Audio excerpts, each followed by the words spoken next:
नवां बाब। और जब पांचवें फरिश्ते ने नरसिंगा फूंका तो मैंने आसमान से जमीन पर एक सितारा गिरा हुआ देखा और उसे अथाह गड्ढे की कुंजी दी गई। और जब उसने अथाह गड्ढे को खोला तो गड्ढे में से एक बड़ी भट्टी का सा धुआं उठा और गड्ढे के धुएं के बायस से सूरज और हवा तारीक हो गई और उस धुएं में से जमीन पर टिड्डियां निकल पड़ी और उन्हें जमीन के बिच्छुओं की सी ताकत दी गई। और उनसे कहा गया कि उन आदमियों के सिवा जिनके माथे पर खुदा की मोहर नहीं, जमीन की घास या किसी हरियावल या किसी दरख्त को जरर न पहुंचाना और उन्हें जान से मारने का नहीं बल्कि 5 महीने तक लोगों को अजियत देने का इख्तियार दिया गया।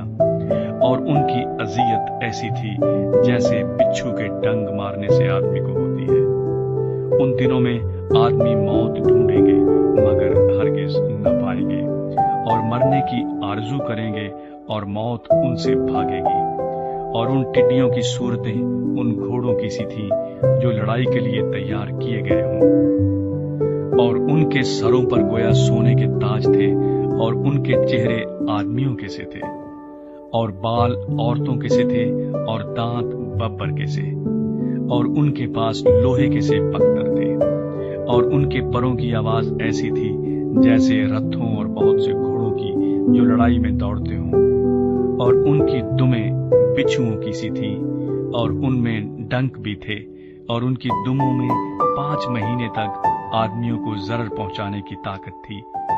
अथाह गड्ढे का फरिश्ता उन पर बादशाह था।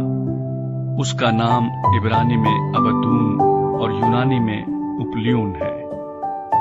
पहला अफसोस तो हो चुका, देखो इसके बाद 2 अफसोस और होने वाले हैं।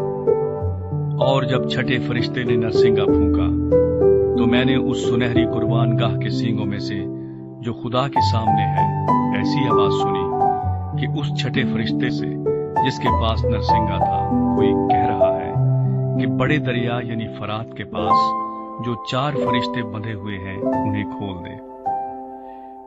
बस वो चारों फरिश्ते खोल दिए गए जो खास घड़ी और दिन और महीने और बरस के लिए तिहाई आदमियों के मार डालने को तैयार किए गए थे।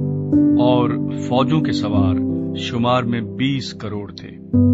मैंने उनका शुमार सुना और मुझे इस रोया में घोड़े और उनके ऐसे सवार दिखाई दिए जिनके बख्तर आग और सुंबल और गंधक के से थे और उन घोड़ों के सर बब्बर के से थे और उनके मुंह से आग और धुआं और गंधक निकलती थी। इन तीनों आफतों यानी उस आग और धुएं और गंधक से जो उनके मुंह से निकलती थी तिहाई आदमी मारे गए, क्योंकि उन घोड़ों की ताकत उनके मुंह और उनकी दुमों में थी, इसलिए कि उनकी दुमें सांपों की मानंद थी और दुमों में सर भी थे।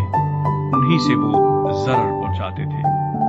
और बाकी आदमियों ने जो इन आफतों से न मरे थे अपने हाथों के कामों से तौबा न की कि शयातीन की और सोने और चांदी और पीतल और पत्थर और लकड़ी की मूर्तों की परस्तिश करने से बाज आते, जो ना देख सकती है, ना सुन सकती है, ना चल सकती है। और जो खून और जादूगरी और हरामकारी और चोरी उन्होंने की थी उनसे तौबा न की।